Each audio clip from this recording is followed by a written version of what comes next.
Assalamualaikum warahmatullahi wabarakatuh. Perkenalkan, nama saya Dede Mulyadi, penyuluh kehutanan ahli muda, cabang Dinas Kehutanan wilayah 6 Tasikmalaya.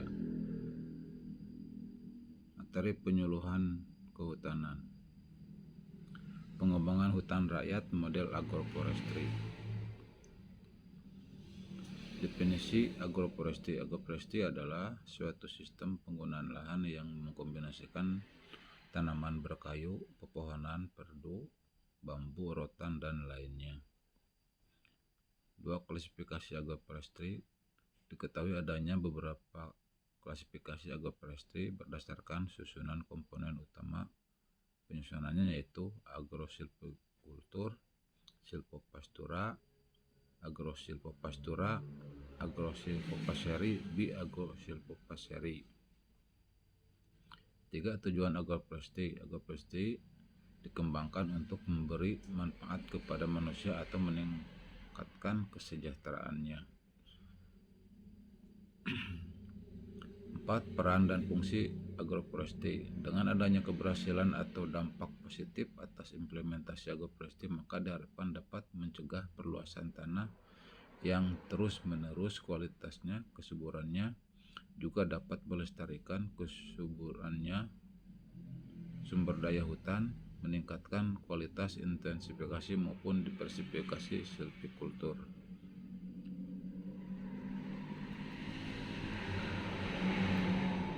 Fungsi ekonomi dan ekologi. 1. Agroforestry biasanya tersusun dari 2 jenis tanaman atau lebih. 2. Adanya keragaman jenis, maka akan mempunyai 2 macam atau lebih produk.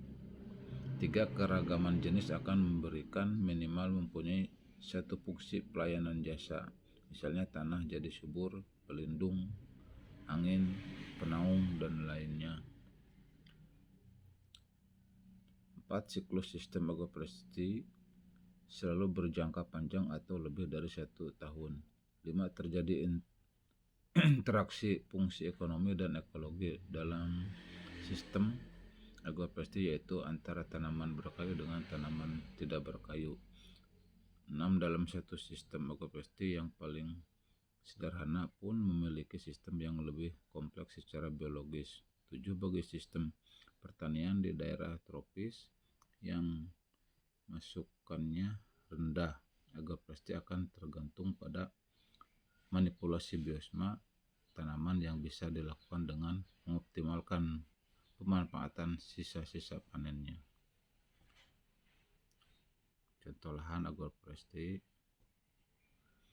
Manfaat umum pengelolaan lahan dengan sistem agroforestry adalah sebagai berikut. Tanaman kayu-kayuan dapat menyumbangkan hara, terutama nitrogen, kepada tanaman semusim.